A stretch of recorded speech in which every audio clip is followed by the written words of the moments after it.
I got cystic fibrosis. See, I've got cystic fibrosis. What's up, guys? This week we are talking about body scars and acceptance. I lost my voice this weekend camping in Chattanooga, so bear with me. But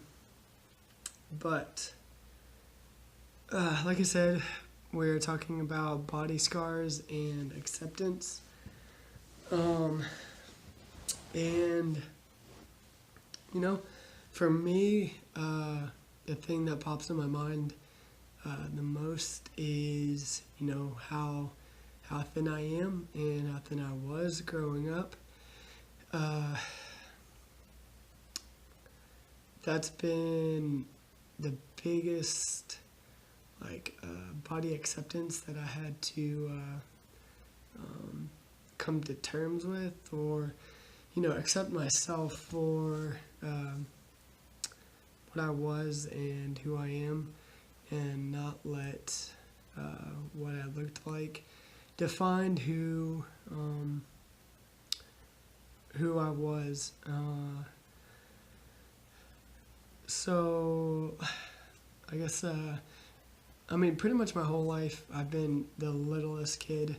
I remember when I first got my G-tube, I was we made a big deal that I hit 60 pounds, and I was 11 at the time, so I was a really, really small kid.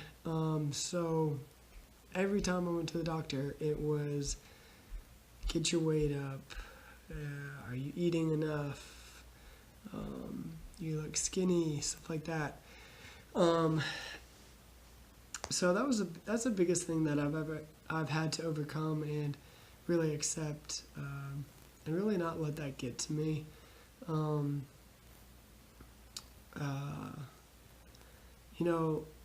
I just don't understand why. It's tough love and they're being honest, but one of my biggest pet peeves is when a doctor walks in the room and goes, "You look skinny. Have you lost weight?" And it's I work my butt off just to stay healthy, let alone, trying to maintain and gain weight. I don't need the first thing that comes out of your mouth be, you look skinny. Well, thanks, you don't think I realize that.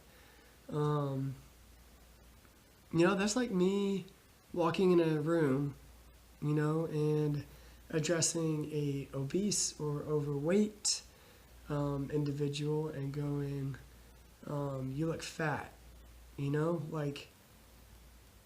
There's challenges that come with weight gain and being overweight that, I know they struggle with, on a daily basis. I'm not going to walk in a room and tell them they look overweight, because, I know how much that would hurt them, because, like I said, they go through a lot behind closed doors. It's a challenge every single day. And it's the same thing with myself. I just don't think, it just hurts when the doctor walks in the room and goes, "You look skinny." And it's well, thanks. I work every single day just to stay healthy enough to maintain weight. Do you think I need you to be telling me that? So that's the biggest thing I've had to come to accept and not let it define who I was. Growing up, I had people, tell me all the time, comment on pictures, on the internet, eat a cheeseburger, or, get that boy a cheeseburger, stuff like that, and calling me Ethiopian, and, anything under the sun. I've been called some names from people I don't even know. um, because of my weight, and you know, I make them aware of like my situation, and they completely change your perspective of you know, of why I am on the thin side. It gives them a new perspective. You know, like you don't know me, you don't know what I go through. Just see keep the weight I do have. Um, so that's the biggest thing.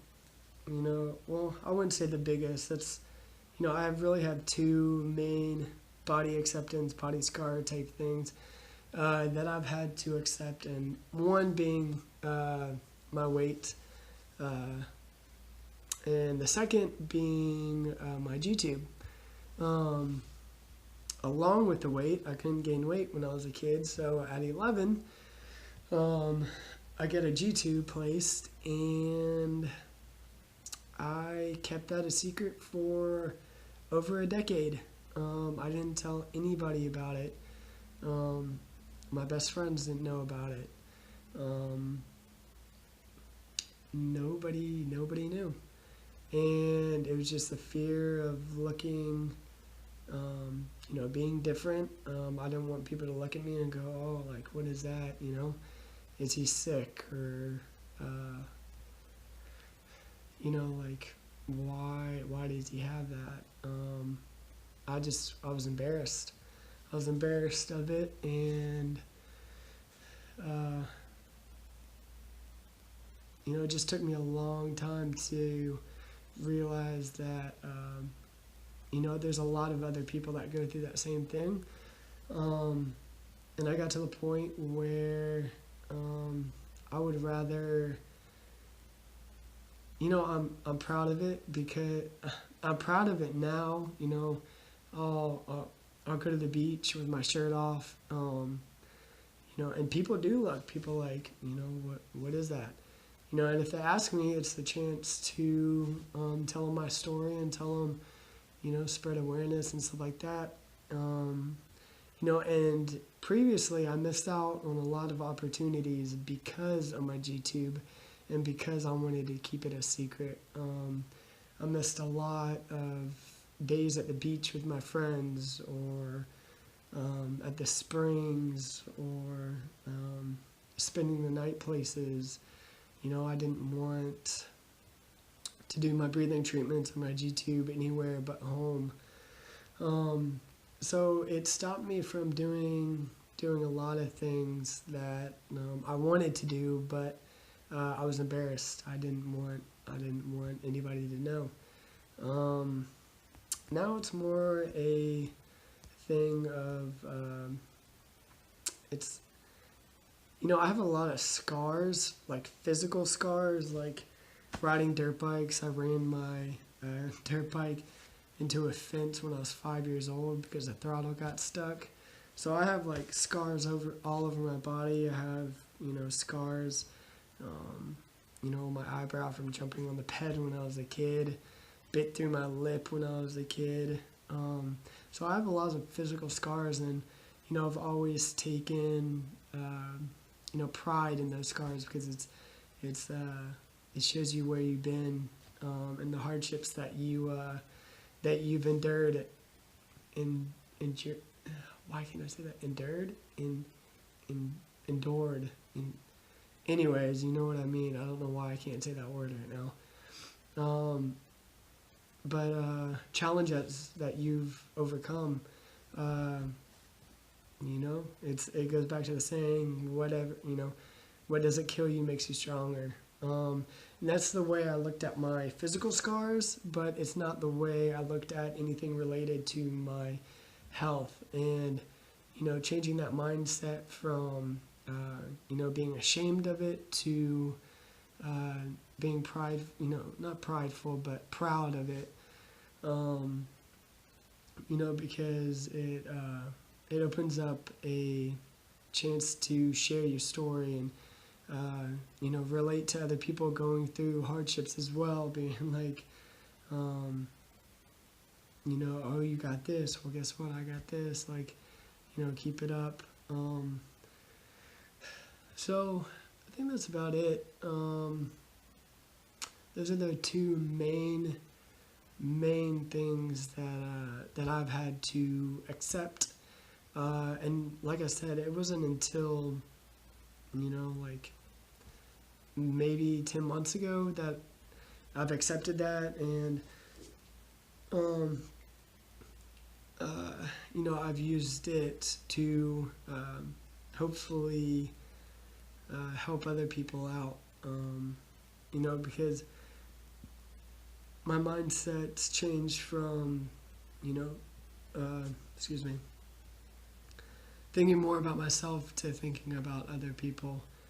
And as I've gotten older, that's become a lot more important to me than, my self-pride and self-worth, I guess.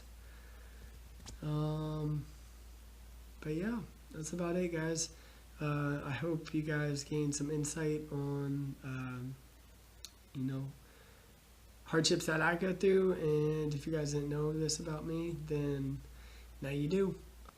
I appreciate you guys checking out my video, and help us out if you like and subscribe. All that spiel. Check out our Facebook pages. All those links are below, and let me know if you guys have any questions for me. All my contact information is also below. I really hope you guys gain some insight from this, and you can come, if you haven't already, you can come to a point of accepting your body, because it's the only one we got on this earth. And yeah, guys, like I said, appreciate it, and I will see you next week. All right, guys, see ya. I got cystic fibrosis. See, I've got cystic fibrosis.